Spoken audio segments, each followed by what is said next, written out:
નમસ્કાર મિત્રો, આજે આપણે જોઈશું ધોરણ 5 જે સપ્લિમેન્ટરી રીડિંગ એટલે કે જે વધારાનું પૂરક વાંચન આપેલું છે તેમાં સત્ર 2માં જે છે શ્રવણકુમાર.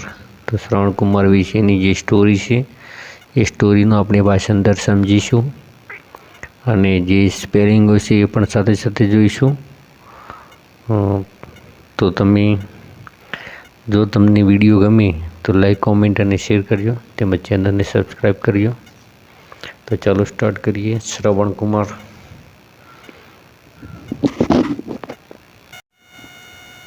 તો શ્રવણકુમાર વોઝ એન ઓબિડિયન્ટ એટલે થશે આજ્ઞાંકિત.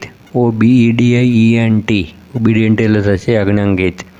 તો શ્રવણકુમાર એક આજ્ઞાંકિત પુત્ર હતો. સન હુ લીવડ વિથ હિઝ એલ્ડરલી પેરેન્ટ્સ. લીવડ એટલે કે રહેતો હતો, વિથ એટલે સાથે, એલ્ડરલી ELDERLY એલ્ડરલી એટલે થશે વૃદ્ધ, અને પેરેન્ટ્સ PARENTS પેરેન્ટ્સ એટલે થશે માતા પિતા. તો તેમના વૃદ્ધ માતા પિતા સાથે તે રહેતો હતો. હિઝ પેરેન્ટ વર બ્લિન્ડ.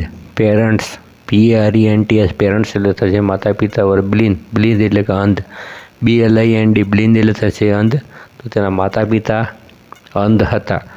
વન ડે એટલે કે એક દિવસે, his parent expressed EXPRESSED expressed એટલે કે વ્યક્ત કર્યું, પેરેન્ટ્સ એટલે માતા પિતાએ, ધેર એટલે કે તેમની ડિઝાયર DESIRE ડિઝાયર એટલે થાય છે ઈચ્છા, ટુ ગો ઓન અ પિલગ્રીમેજ.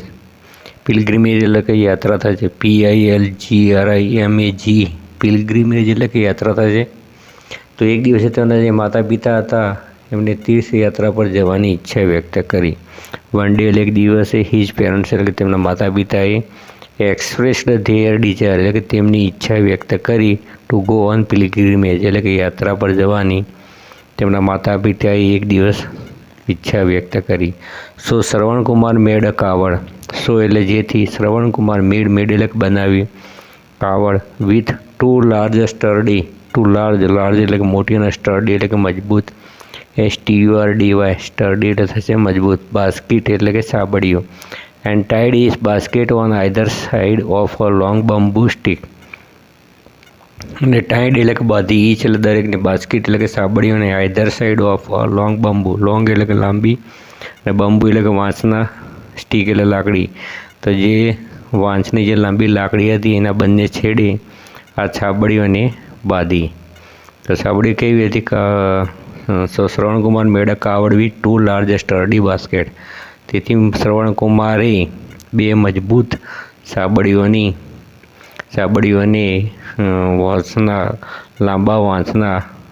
લાંબી જે વાંસની જે લાકડી હતી એના બંને છેડે છાબડીઓને મજબૂત રીતે બાંધી. He made his parents sit in the cupboard. He made his parents sit in the cupboard and carried them on his shoulder. એટલે કે તેના જે માતા પિતા હતા, એટલે કે સીટ એટલે કે કાવડમાં, સીટ એટલે કે બેસાડ્યા, અને કાવડ એટલે કાવડ, એટલે કે તેણે તેના માતા પિતાને કાવડમાં બેસાડ્યા.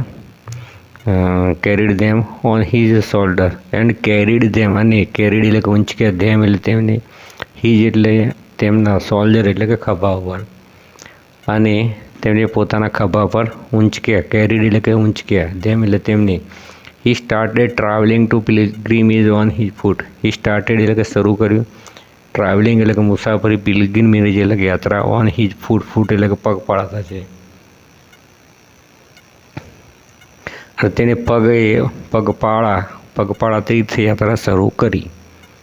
તો આ મિત્રો તો પહેલા નંબરના ફકરાનું ટ્રાન્સલેશન. હવે આપણે જોઈશું બીજા નંબરનો ફકરો. During their journey. ડ્યુરિંગ એટલે કે દરમિયાન થાય છે, ધીયર એટલે કે તેમની, અને જર્ની એટલે થશે મુસાફરી. તો તેમની મુસાફરી દરમિયાન, વન ડે વાઇલ એટલે કે એક દિવસે, ધે વર રેસ્ટિંગ એટલે કે આરામ કરી રહ્યા હતા, ઇન અ ફોરેસ્ટ એટલે કે જંગલમાં, ફોરેસ્ટ એટલે થશે જંગલમાં. તો એક દિવસ જ્યારે તેઓ એક જંગલમાં આરામ કરી રહ્યા હતા ત્યારે his parent felt very thirsty. His parents એટલે તેમના માતા પિતાને, ફેલ્ટ એટલે લાગ્યા, વેરી એટલે ખૂબ જ, થર્સ્ટી એટલે તરસ. તો તેમના માતા પિતાને ખૂબ જ તરસ લાગી. એન્ડ અને આસ્કડ શ્રવણ two gate some water two drink.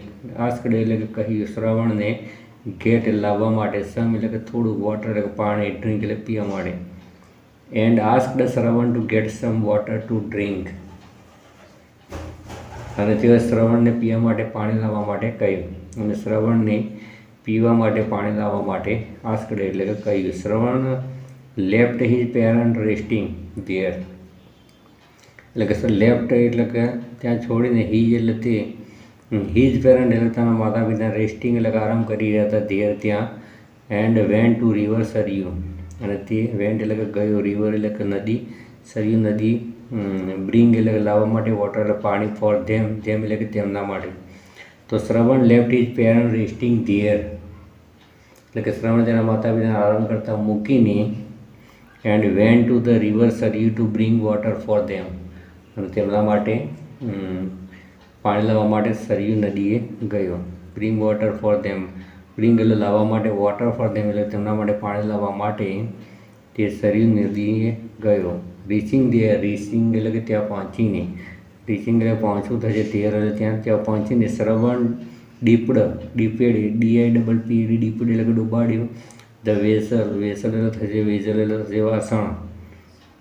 તો શ્રવણ ડીપેડ ધ વેઝલ, શ્રવણ જ્યારે વાસણ ડૂબાડ્યું ત્યારે, ટુ કલેક્ટ વોટર, શ્રવણે વાસણ ડૂબાડીને, કલેક્ટ એટલે કે એકઠું કર્યું, વોટર એટલે કે પાણી, એટલે કે પાણી એકઠું કર્યું. And the produced sound, produce એટલે કે ઉત્પન્ન થયો, સાઉન્ડ એટલે કે થશે અવાજ, એટલે કે ત્યાં પહોંચીને પાણી ભરવા માટે શ્રવણે વાસણ ડૂબાડ્યું, અને તેના કારણે એક અવાજ ઉત્પન્ન થયો.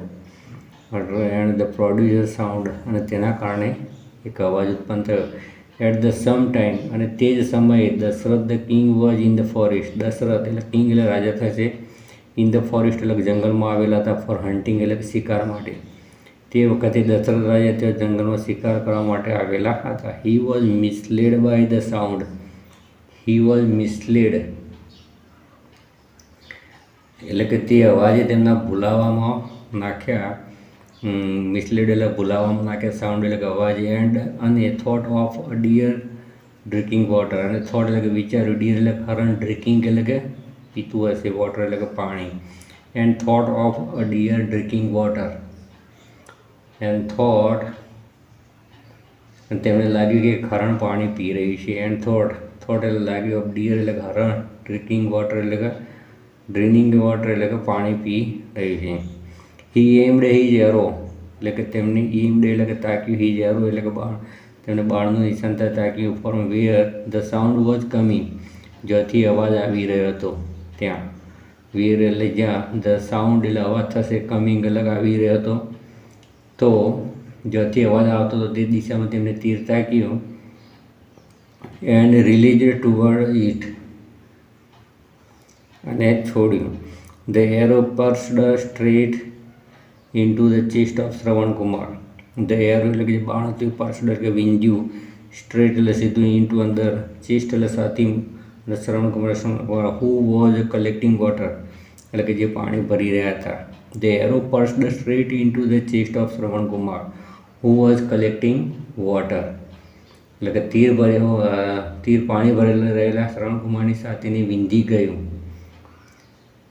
The arrow pierced straight into the chest of Shravan Kumar who was collecting water, એટલે કે પાણી ભરી રહેલા શ્રવણ કુમારની છાતીને તીરે વીંધી નાખી.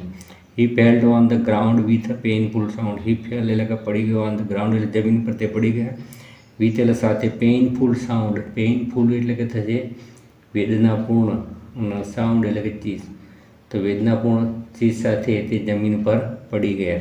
સો ધ કિંગ વેન્ટ ધેર, એટલે તેથી તે રાજા ત્યાં આવ્યો. Even in his last breath, તેથી તેના છેલ્લા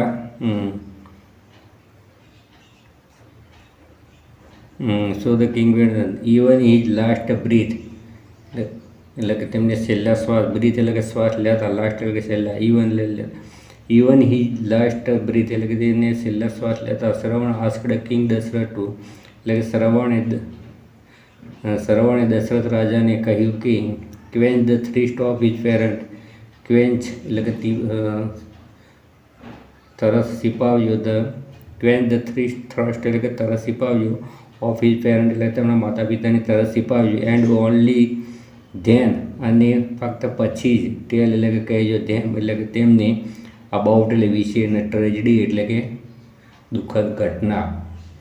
તો અહીંયા શ્રવણ શું કહે છે કે તેમના જે માતા પિતા છે એની પહેલાં તમને તરસ છીપાવી અને પછી જે આ દુઃખદ ઘટના છે એના વિશે જણાવશો. ઇવન હિઝ લાસ્ટ બ્રીથ અને છેલ્લા શ્વાસે લેતા શ્રવણે આસ્કડ કિંગ દશરથ રાજાને કહ્યું કે quench the thirst of his parent તેમના માતા પિતાની તરસ છીપાવ્યું એન્ડ અને ઓનલી ધેમ ટેલ અને પછી ફક્ત પછી જ તેમને કહેજો ટેલ એટલે કહેજો ધેમ એટલે કે તેમની અબાઉટ ધ ટ્રેજડી એટલે કે આ જે કરુણ ઘટના છે એના વિશે પછી તમે એમને કહેજો. તો અહીંયા મિત્રો જે શ્રવણ કુમારનો જે પાઠ હતો પાઠની એક દર્દનાશક ઘટના છે જે તમે સાંભળી છે, જે પોતાના માતા પિતાને કાવડમાં બનાવી અને કાવડમાં બેસાડી અને તે યાત્રા કરવા માટે નીકળ્યો હતો. તેમના માતા પિતાની તરસ લાગવાના કારણે તે પાણી ભરવા માટે ગયો હતો સરયુ નદી કાંઠે અને રાજા દશરથના તીરે એનો જીવ લઈ લીધો હતો. તો હાલ પણ કહેવત છે કે પુત્ર જણો તો શ્રવણ જેવા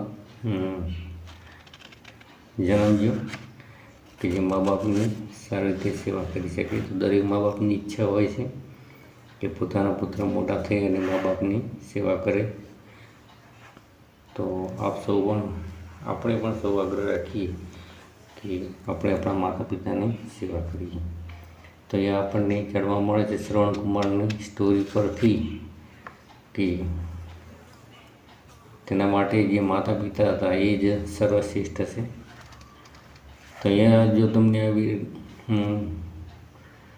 વિડીયો ગમે તો લાઈક કોમેન્ટ અને શેર કરજો, તેમજ ચેનલને સબસ્ક્રાઈબ કરજો. Thank you.